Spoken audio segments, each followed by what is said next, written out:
एक बूढ़े भिखारी अनोखी कहानी। हर दिन एक भिखारी दरवाजे के पास आकर भीख मांगता था और घर का मालिक हमेशा घर के बाहर आते ही उसे देखकर फिर जाया करता। कई बार उसके लिए गालियां भी बकता। वो कहता, तू जिंदा ही क्यों है? पूरी जिंदगी ऐसे ही भीख मांगेगा क्या? धरती का बोझ क्यों बना बैठा है? और कभी कभी उस भिखारी को गुस्से में वो धक्का भी मार दिया करता। इतना कुछ हो जाने के बावजूद अधिकारी के मुंह से सिर्फ यही निकलता कि भगवान भगवान तुम्हारे पापों को माफ करे। एक बार सेठ को धंधे में बड़ा नुकसान होने की खबर मिली। सेठ बहुत परेशान था कि तभी उसके दरवाजे पर वही भिखारी आया।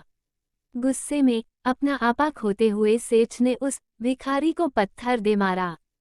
पत्थर लगने के कारण भिखारी का सर फूट गया और उसके सर से खून बहने लगा।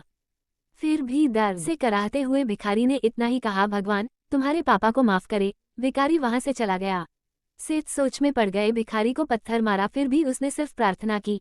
सेठ का गुस्सा शांत हुआ, शेर का मन शांत हुआ। भिखारी का रहस्य जानने के लिए सेठ ने भिखारी का पीछा करना शुरू कर दिया। भिखारी जहां जहां जाता सेठ उसके पीछे जाता। सेठ ने देखा कि कोई उसको खाना देता, कोई उसको मारता, कोई अपमानित करता तो कोई गाली देता। लोग भिखारी के साथ चाहे जैसा व्यवहार करते, लेकिन भिखारी सबके लिए एक ही प्रार्थना करता, भगवान तुम्हारे पाप माफ करें। अब रात होने को आई थी।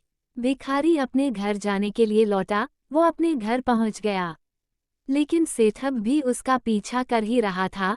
एक पुरानी टूटी हुई खटिया पर एक बूढ़ी औरत लेटी हुई थी, काफी कमजोर और बीमार लग रही थी। वह भिखारी की पत्नी थी।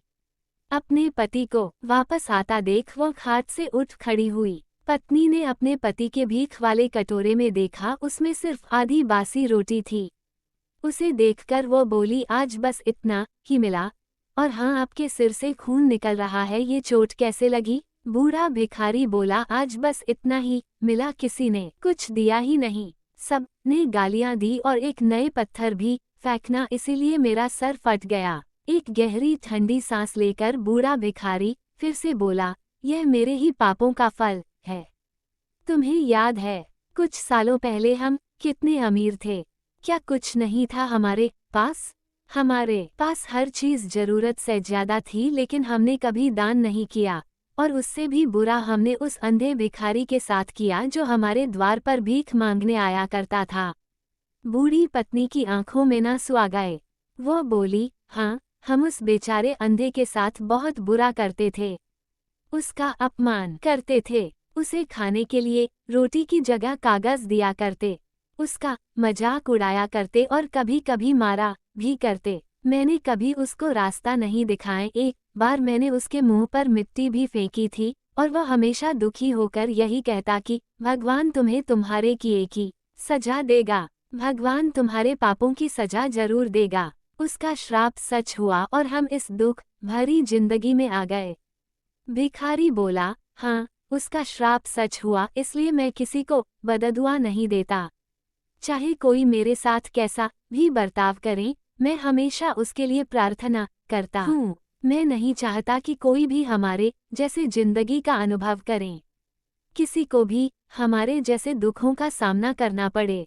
वो नहीं जानते कि वो कितना बड़ा पाप कर रहे हैं, इसलिए अनजाने में हुए पाप की ऐसी सजा किसी को भी मिले मैं नहीं चाहता। सेठ वहीं पर छुपकर यह सारी बातें सुन रहा था। अब उसे सब कुछ समझ में आ गया था। भिखारी और उसकी पत्नी ने वो आधी रोटी मिल बांट कर खाएं और भगवान का धन्यवाद बोलकर सो गए। अगले दिन बड़ा भिखारी फिर से भीख मांगने गया। सेठ के घर के पास जाते हैं। सेठ ने पहले से गरम रोटी या उसके लिए निकाल कर रखी थी। उसे देते हुए सेठ विनम्रता से बोला, माफ कर दीजिए बाबा, उसे बहुत बड़ी गलती हो गई। बूढ़ा भिखारी बोला, भगवान तेरा भला करे। इतना कहकर वो आगे निकल गया। इस कहानी से जो सीख लेने लायक है वह बड़ी ही सिंपल है कि आदमी चाहे किसी के बारे में बुरा कहे या भला करे, लेकिन भगवान सिर्फ कर्म के हिसाब से उसको फल देता है। क्या हुआ अगर भगवान नहीं दिखता है, लेकिन ये बात बिल्कुल सच है, उसके खाते में सबका